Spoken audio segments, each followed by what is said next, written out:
Dr. Ina, welcome to the show. Hi, Michael. Thank you. I'm so excited about your story being included in the book.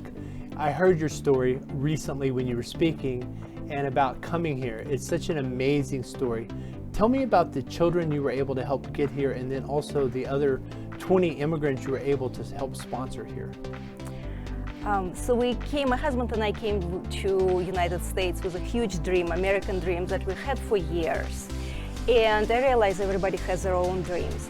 We started working with American Project Open Heart team years before we got to come to the States. And part of what they did was doing open heart surgeries around the world.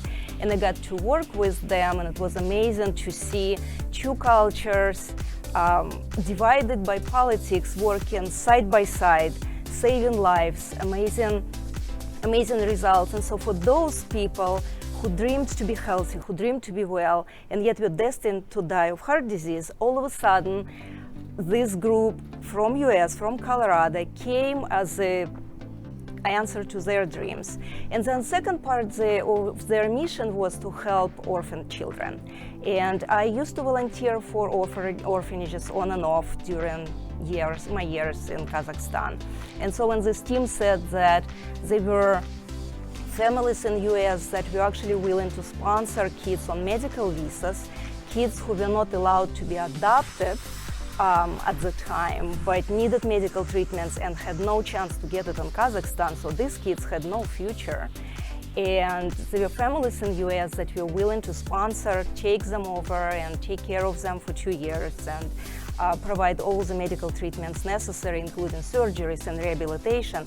It was amazing to hear that it's even possible and it exists in the world, and I certainly was really happy to be a part of it. So we helped with translations, with medical stories, histories. Now, how did you feel coming here years later and seeing the kids after they had their surgery, after they had the emotional, because you said in Russia in the orphanage, they weren't getting the emotional development connection they needed, but then when you met them years later, they were reading at a higher level and how did you feel?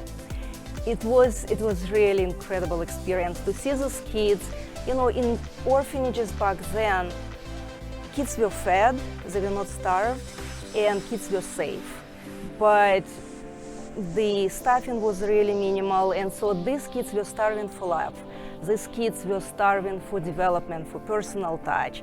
And so all of them were delayed, not by genetics, but simply by the environment. And so it was common to see kids who were 2-year-old and still didn't walk, or barely walked, or kids who were 5 who barely spoke. And coming to the States and seeing these kids after living here for 2 years, running around, this team actually hosted a picnic for us and all these families were invited. It was absolutely almost impossible to believe my eyes. And kids were running around, playing, biking, screaming, chatting, fluent in English, of course, still remembering Russian. It was just amazing how much we can accomplish when we all come together, even if it's across the ocean, even if we're separated by language barriers and cultures and maybe some belief systems or what have you.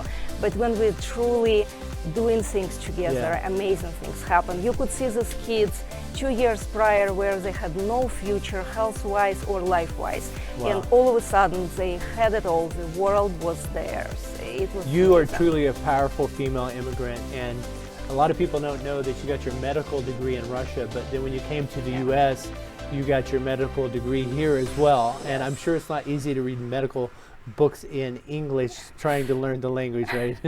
It was hard to take the boards and do the residency all over again, but it was absolutely worth it. Because you get to transform lives. When you give people the gift of health, everything else can happen from there. Well, you have a true love and passion for that. And that's what excites me about what you do, because not only have you been an internal medicine doctor for years, is you recently became a functional medicine doctor and are helping people even more so proactively on the prevention side. So I'm really excited. What advice would you give to the younger version of yourself if you could go back in time to that girl reading that medical book in a single night under the covers with the flashlight? What advice would you give to that girl?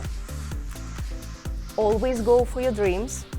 Be okay with fear, because as my friend said it years ago, if you don't have fear, you're not dreaming big enough.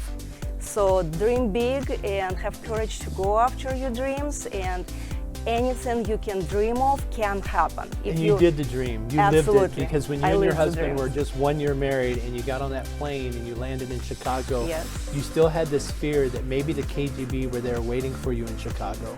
Yep, it was not even about KGB, it's just you're always afraid to be stopped and yes, turned around. And because your whole life something had will been happen. like that. Correct, wow. correct. Wow. But it was amazing to come through the customs and see the last person. We went through multiple places where we potentially could be stopped and turned around, and Chicago Customs was the last place, and they checked our passports and checked our visas, and everything was just right. And I still remember how they stamped my passport, and the guy said, "Welcome to America," and I wanted to cry. You wanted to cry. Well, I've flown with you internationally recently, and you have no fear. I can say that. You are a fearless woman. I live with the fear, and I do things with the fear, yeah, and it's important to be okay with that, because big things will come with fear. It's actually excitement in disguise. Spasiba. Thank you. Thank you so and much. Congratulations.